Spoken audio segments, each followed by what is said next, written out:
Medical college में असुविधाओं को लेकर संघर्ष समिति ने किया एक दिवसीय विरोध प्रदर्शन। बता दें कि नूंह जिले के नल्लड़ गांव की तकरीबन 94 एकड़ भूमि में तकरीबन 500 करोड़ रुपए की लागत से बनाए गए मेडिकल कॉलेज इलाज के नाम पर सफ़ेद हाथी साबित हो रहा है। मरीज से लेकर तीमानदार इस मेडिकल कॉलेज में मिल रही सुविधाओं से खुश नहीं है।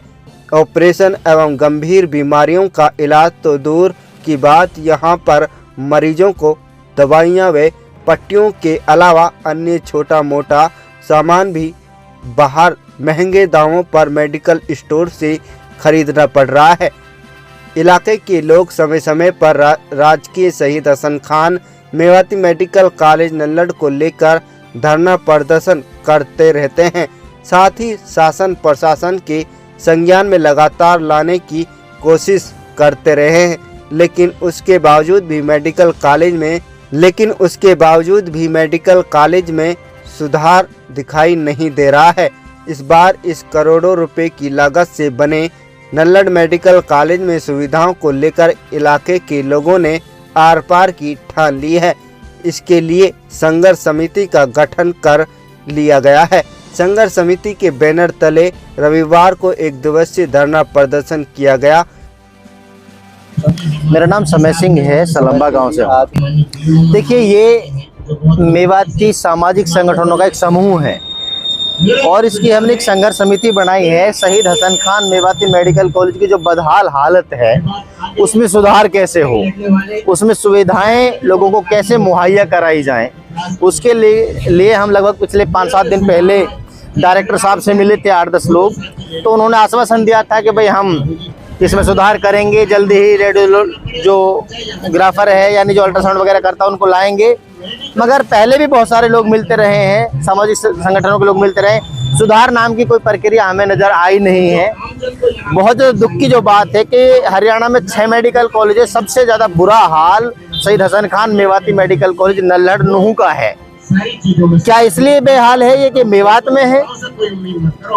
मेडिकल कॉलेज में इलाज समय सिंह का भी होता है, दीन मोहम्मद का भी होता है। मेडिकल कॉलेज में इलाज संजय कुमार का भी होता है और प्रेम कुमार का भी होता है।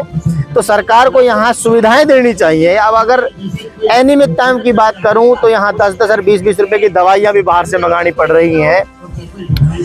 कोई भी मरीज यहाँ जब एडमिट होता है तो उसको एक पर्ची थमा दी जाती है डॉक्टर के द्वारा, लिख करके जाइए दवाई बाहर से लेकर आइए। कुत्ते काटने का इंजेक्शन यहाँ उपलब्ध नहीं है, बैंडेज यहाँ उपलब्ध नहीं है, कॉटन उपलब्ध नहीं है यहाँ पे, जिसको रुई कहते हैं, फोस कहते हैं, वो उपलब्ध नहीं है। ओपीडी में कोई सीनियर डॉक्टर नहीं बैठता है और जो इमरजेंसी वार्ड है वहाँ पर भी कोई सीनियर डॉक्टर अवेलेबल नहीं होता है। यानी जो यहाँ शिक्षा ग्रहण कर रहे हैं वही डॉक्टर काम चला देते हैं और ये रेफर सेंटर बन चुका है। थोड़ा सा भी किसी का हाल है बेहाल तो उसको तुरंत रेफर कर दिया जाता है, रेफर टू हायर सेंटर। पहले मांडीखेड़ा हॉस्पिटल में जाता है मेवात का आदमी, फिरोजपुर झिरका पुनाना ब्लॉक का, नगीना ब्लॉक का, वहां से रेफर कर दिया जाता है नल्लड़ में और नल्लड़ से रेफर कर दिया जाता है अलग पीजीआई रोहतक जाइए या दिल्ली जाइए। और रेफर के चक्कर में हमारे लोगों की मौतें हो रही हैं, 3-4 घंटे का वक्त बर्बाद हो जाता है उनका। तो आज ये मुशावरत मीटिंग है, ये धरना नहीं है। आज हम तय करेंगे। 8-7 दिन पहले जब हम डायरेक्टर से मिले थे तो 10-12 लोग थे, आज आप देख रहे हैं कि 200 लोग हैं। और आज हम तय करेंगे कि आगे क्या करना है। अगर हमने 2000 लोगों का भी धरना यहाँ देना पड़े और लगातार देना पड़े, क्योंकि जो मेडिकल कॉलेज आप देख रहे हैं ये हमारे जो बड़े हैं मेवात के जो सामाजिक संगठन है उन लोगों ने 44 दिन धरना दिया और तब जाकर ये धरोहर हमें मिली। इस धरोहर को बचाने के लिए अगर हमें 400 दिन भी धरना देना पड़ेगा तो हम धरना देंगे। मेवात कॉलेज की हालत खस्ता है और उस खस्ता के ऊपर बार बार मिलने के बावजूद डायरेक्टर से कोई नतीजा नहीं निकला, इसलिए ये संघर्ष का ऐलान करना पड़ा है। आज कोई भी ऐसा फैसला लेंगे जो नेगेटिव नहीं है। हमारा मकसद के प्रशासन काम नहीं कर रहा है। हम तो ये चाहते हैं कि ये काम करे और मेडिकल कॉलेज में सुविधा हो जाए, चाहे हमें अब आगे कोई भी कदम उठाना पड़े, यात्रा करनी पड़े, कोई और कंटिन्यू करना पड़े, वो हम आज फैसला लेंगे। और ये कोई राजनीतिक धरना नहीं है, सामाजिक धरना है और सब लोगों का धरना है। इसमें हमारी कोशिश ये है कि सारे लोग इसमें शामिल हों, सारे पॉलिटिकल शामिल हों, सारे लीडर शामिल हों और सारे जितने भी उलेमा हजरात और सोशल संगठन जितने हैं वो सारे के सारों को कॉल दिए हमने और आगे भी देंगे। और हमारा प्रयास ये है कि हम इसको अब जल्दी से इस लॉ को मंदम नहीं पड़ने देंगे। हमारा प्रयास है आखिरी मोमेंट तक, लास्ट मोमेंट तक, जब तक इसमें सहूलियतें नहीं आ जाएंगी तब तक हम इसका पीछा नहीं छोड़ेंगे। क्या इस मामले को लेकर मुख्यमंत्री या फिर स्वास्थ्य हमने स्वास्थ्य मंत्री को 4 लेटर लिखे हैं, 5वां हमने मुख्यमंत्री को भी 4 लेटर लिखे हैं, हमने पीएम को भी 4 लेटर लिखे हैं। संघर्ष समिति के नाम से नहीं लिखे, संगठनों के नाम से लिखे हैं। हमने बहुत कार्रवाई बहुत कर ली है और हमारे पास मैसेज भी आ रहे हैं। समस्याएं हरियाणा पूरे मेवात की भी, वो भी हमने दिए, लेकिन मेडिकल कॉलेज पर विशेष तौर से फोकस है। हमने आरती जी को 4 कंटिन्यू, 2 तो पर्सनल दिए हैं उसको, बाई पोस्ट भी 2 भेजे हैं हमने उसको, नतीजा भी कुछ भी नहीं है।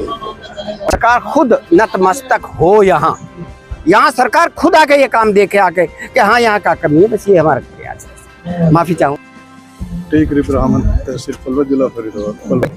मुझे आँख का ऑपरेशन करवाना था जी पलवल हॉस्पिटल में।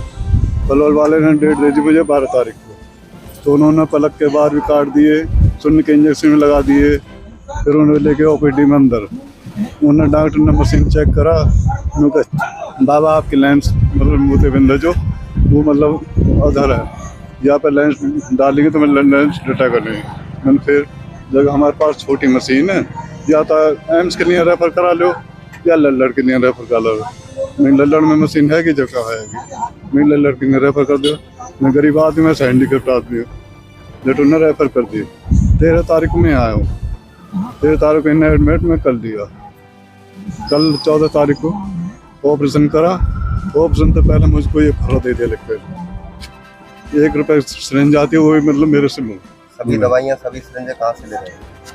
स्टोर से ले रहा हूँ। अंदर नहीं? किस तरह की व्यवस्था है यहाँ पे? देख रेख कोई बढ़िया व्यवस्था तो ऐसी है, रात में डॉक्टर 100 में फिट करके और सुबह खड़े हुए 2 गोली दे दी हैं, वो इन गोली ले लो। सरकार से क्या मांग करना चाहेंगे? है जी? सरकार से क्या मांग करना चाहेंगे?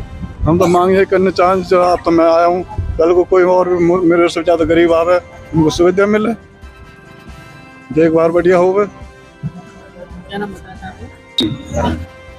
हसन मोहम्मद जी। हसन मोहम्मद जी, किस मांडीखेड़ा अस्पताल गया था, मेरे कान में दर्द था।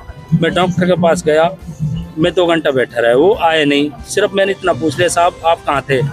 उसने उस बात पे नाराज हो गया। पूछने पे नाराज होने के बाद मैंने बोला इस पे नहीं देखते तो मुझे लिख दो। उसने मेरी पर्ची पे सीधा लिख दिया मैं नहीं देखता। मैं इस समय के पास 3 बार लगातार गया फारूक के पास, 3 बार फोन किया उसने नहीं। फिर देखने के बाद फारूक खुद से उसके पास चल के आया और वो मेरे को वहाँ पे लेके गया। फिर उसने पूछा क्या बात थी, उसने वो सारी बात बताई। बताने के बाद फारूक ने बोला इससे माफ़ी मांग। मेरे कान में दर्द ज़्यादा था, मुझे माफ़ी मांगनी पड़ी। मैंने माफ़ी मांगी। जब उसने मुझे देखा, उसकी इतनी तानाशाही थी सिर्फ इस बात के लेके। मैंने उससे पूछा आप कहाँ थे? यहाँ पे आपके मैंने सुना कि वहाँ पे कुछ आंदोलन ये बना रहे हैं, कोई अपने मीडिया बैठे भाई लोग समाज सेवी सभी आए, तो अपनी परेशानी को रखने के लिए आया हूँ मैं। मांडीखेड़ा में भी लापरवाही बरती? मांडीखेड़ा की कहानी है, मांडीखेड़ा में हुआ था मेरे साथ ये। तो क्या चाहते हैं आप? मैं ये चाहता हूँ कि डॉक्टर को दवाई देना ना सरकार का काम है, लेकिन कम से कम डॉक्टरों में इतना जो आतंक है वो आतंक नहीं होना चाहिए। डॉक्टर को मरीज के प्रति प्यार प्रेम होना चाहिए। वो सीधा पर्ची पे लिख देते हम नहीं देखते, तो इसका मतलब वो किसी चीज़ को मानने के लिए तैयार नहीं है।